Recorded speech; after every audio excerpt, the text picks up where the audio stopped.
근저당권은 다시 그 금액 안에서 네. 다시 빌릴 수 있는 일종의 마이너스 통장? 이런 거라고 보면 되기 때문에 사실 임차하는 사람 입장에서는 맞아요. 예, 굉장히 불리한 거죠. 아무리 안 빌렸다 하더라도 혹은 한 90% 이상 갚았다 하더라도 네. 다시 빌릴 수 있는 거거든요. 네, 안녕하십니까. 네, 안녕하세요. 오늘 우리가 얘기할 주제가 어떤 거죠? 등기부등본 보면은 네네. 제일 먼저 보게 되는 거, 그리고 제일 많이 보게 되는 거, 네. 이게 이제 제일 신경 쓰이는 게 근저당권이니까 네. 요게 어떤 형태로 봐야 되고, 사실 근저당권이라고 하더라도 성격이 다 다르잖아요. 네. 네, 그래서 이게 어떤 성격을 가지고 있고 왜 많이 설정을 하고 이런 내용들에 대해서 전반적으로 좀 얘기를 하고 이해를 좀 할 수 있게 네. 설명을 하도록 하겠습니다. 맞습니다. 우리가 뭐 중개사가 어떤 계약을 하기 전에 항상 공부를 하게 하지 않습니까? 그 중에 첫 번째가 이제 등기부등본을 이제 보는데, 거기 뭐 아무것도 없다면 상관없겠지만 은행에서 뭐 대출을 받든가 그런 이제 저당권이 설정되어 있을 때 그때부터 이거 뭐 어떻게 봐야 되는지, 또 용어가 뭔지 헷갈릴 수도 있는 거지 않습니까? 네. 그래서 말씀했듯이 이제 그거부터 한번 알아보는 시간을 갖도록 하겠습니다. 계약하려고 그러면 네. 뭐 등기부등본을 이제 확인하는 거네요.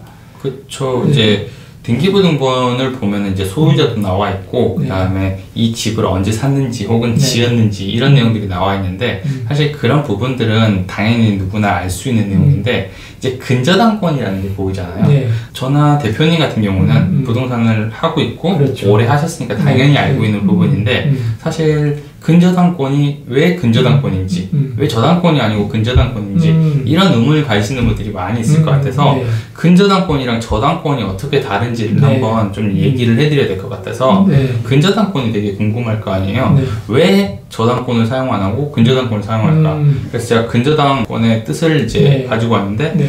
뭐 계속적인 거래가 발생하는 다수의 채권을 네. 장래 결산기의 일정한 한도에까지 담보하기 위해 부동산을 설정하는 저당권. 그러니까 근저당권도 네. 저당권의 네. 한 종류인 거죠. 네. 네. 근저당도 저당권의 한 종류긴 종류인데, 네. 뭐 근이 붙음으로써 차이점이 이제 발생하는 거잖아요. 그렇죠. 네, 그 차이점이라는 게 도대체 이제 뭐냐가 이제 궁금하시겠네요. 저당권이랑 근저당권의 차이를 보면은 저당권 같은 경우는 한번 빌리고 나서 네. 다 갚게 되면 이 저당권이 사라지는 거잖아요. 네, 맞습니다. 근데 근저당권은 네. 이제 아니게 된 거죠. 그게 다회성 채권이다 보니까 뭐 빌렸다 갚았다 하더라도 근저당권을 우리가 말소 신청만 안 하면은 네. 계속 살아있는 거니까, 네. 그 부분 때문에 이제 은행에서 이걸 많이 사용을 하는 것 같아요. 그러네요. 그 실무에서 보면 뭐 근저당 설정되어 있는 게 있는데, 이제 건물주가 나 다 갚았어. 그쵸, 그쵸. 갚았는데 아직 그냥 남겨놓은 거야. 아직 말소 안 했어. 그러니까 걱정하지 마. 뭐 그냥 계약해도 돼. 뭐 그런 얘기 하시지 그쵸. 않습니까? 그때는 이제 주인이랑 은행한테는 이게 아무 상관도 없죠. 돈도 안 빌렸고 어차피 권려만 있으니까 상관없고, 그러니까 괜찮다라고 하는데, 근저당권은 다시 그 금액 안에서 네. 다시 빌릴 수 있는 일종의 마이너스 통장? 이런 거라고 보면 되기 때문에 사실 임차하는 사람 입장에서는 맞아요. 예, 굉장히 불리한 거죠. 아무리 안 빌렸다 하더라도 혹은 한 90% 이상 갚았다 하더라도 네. 다시 빌릴 수 있는 거거든요. 맞아요. 또 임차인 입장에서는 해당 등기부상의 그 금액이 실질적으로 얼마가 남아 있다고 하더라도 그 금액까지 또 빌릴 수 있는 가능성이 있다라고 생각하고 조금 주의해야 될 필요성이 있긴 있는 거네요.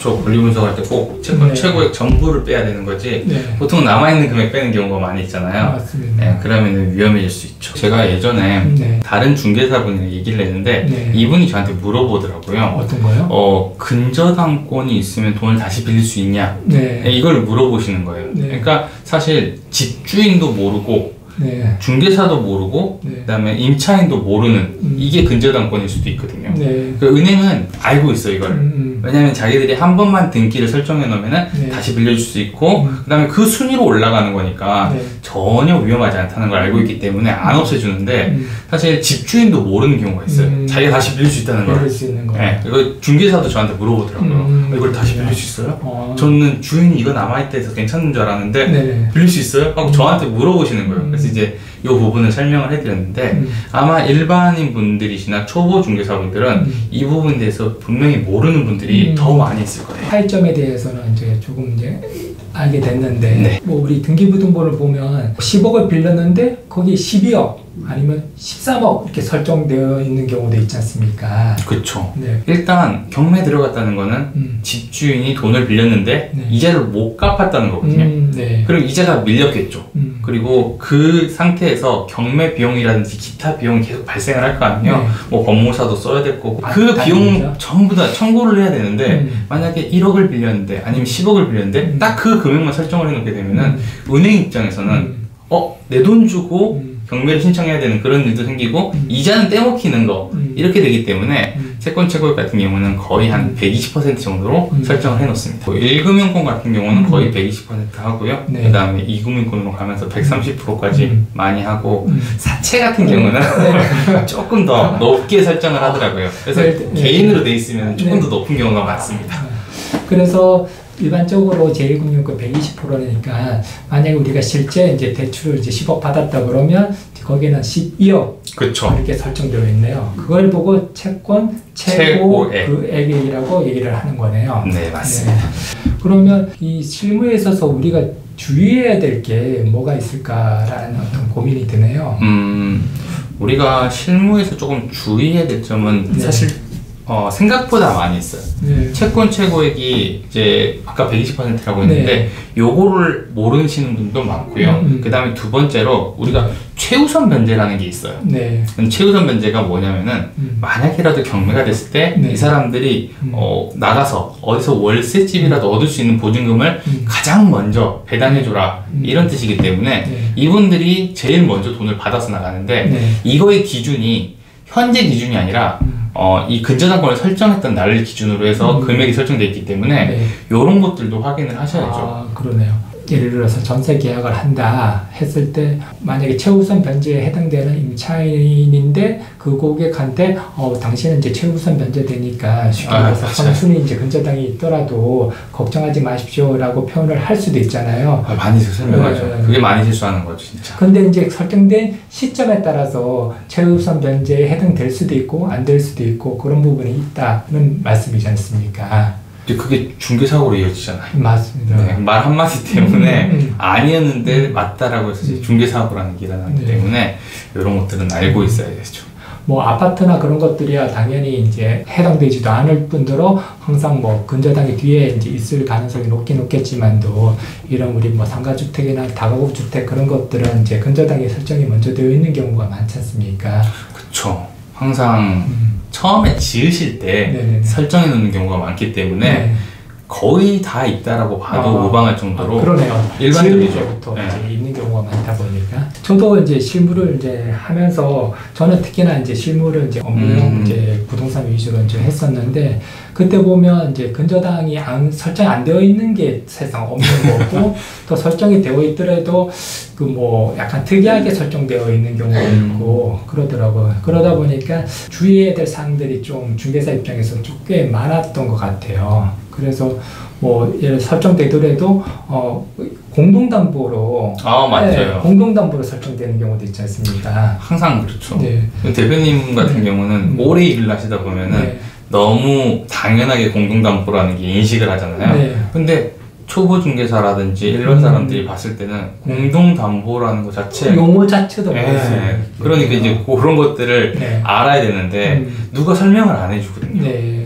공동이라고 하면은 알아들을 수 있는데 그 보면은 공동담보 목록이라 해서 옆에 목록이 나와 있잖아요. 이것도 이제 등기부등본 볼 때 같이 볼 수 있는 거니까 요거를 봐야 되는데 보통은 안 떼봅니다 이걸.